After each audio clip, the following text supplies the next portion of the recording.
Welcome to episode 13 of the Tying Toolbox. Today we're going to be talking about foam popper heads. There's quite a few different ones on the market these days.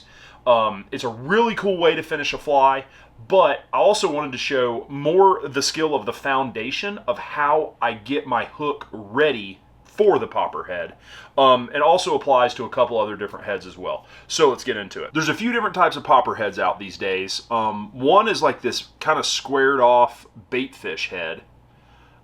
These are pretty cool. Really like using these. It's a great little streamer head. We also have the standard popper, conical mouth, kind of that classic popper shape made of a really hard foam. And also another style that I also personally really like is kind of, they just call it a diver head, flat on the bottom, kind of shaped a little like a bullet, but has that flared cone at the end of it. So one of the things we wanted to talk about is how do you get your hook ready to accept one of these heads? So that's what I'm going to work on and also show you a pretty good trick for it.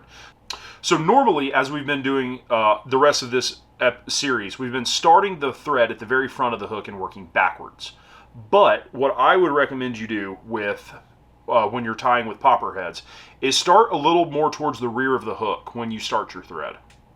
So get your thread going at the back. Then you're going to be tying in your marabou, your hackle, your rubber legs, whatever you're working on to build your popper. Then the next thing to do is to take your popper head. Remember, especially if you're setting it this way, that you have this conical piece at the end. So you need to allow for a little bit of excess in there. So go ahead and set your thread and use your thread as a marker on your hook to say, okay, that's about where I need to stop tying my materials at before you put on the head of the popper. So we're right about there for where we need to stop tying our materials, and that's going to be a really good marker for you as you tie this fly to make sure that you're not tying your materials too far forwards. There's nothing worse than going through having your glue on your hook, you go to put your head on, and it's not long enough and the hook doesn't actually, or the hook eye doesn't stick out the end. So we've got our materials tied to here. We finished up, and now we're ready to put the head on. So what you're going to do is, now that you've got your materials tied to there, we're going to get our base foundation laid on this hook to accept our foam. So I like to just go ahead and dress the hook forward and back. Next, to be able to give some grip for this foam, take your thread and spin it to the right. Again, spinning your thread to the right makes it tighter. It turns it into a thicker rope instead of a flat thread if you spin it to the left. So spinning your thread to the right will make it a lot thicker and more of a rope. So then you want to do some open spiral wraps forward and backwards. And after you do that, you can really feel a difference in this hook. It's not flat thread like this, the other parts of the hook. Now the thread's gonna want to unwind on you. So you can see this has got a lot more texture to it because we spun that thread to the right. So before you slide the head onto the hook, we need to take our bodkin and kind of just help bore out that hole where the hook slides through the head. So we're going to do that.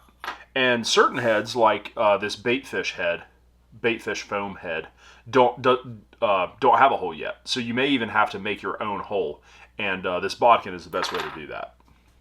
So now that we've got our thread ready to accept our popper head, here's our super glue.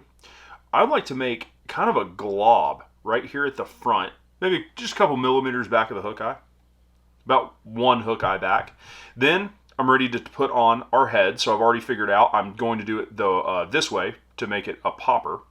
We're going to start sliding our head on, and I like to just kind of gently rotate the head as you slide it down, and that helps kind of get 100% of that glue around the popper.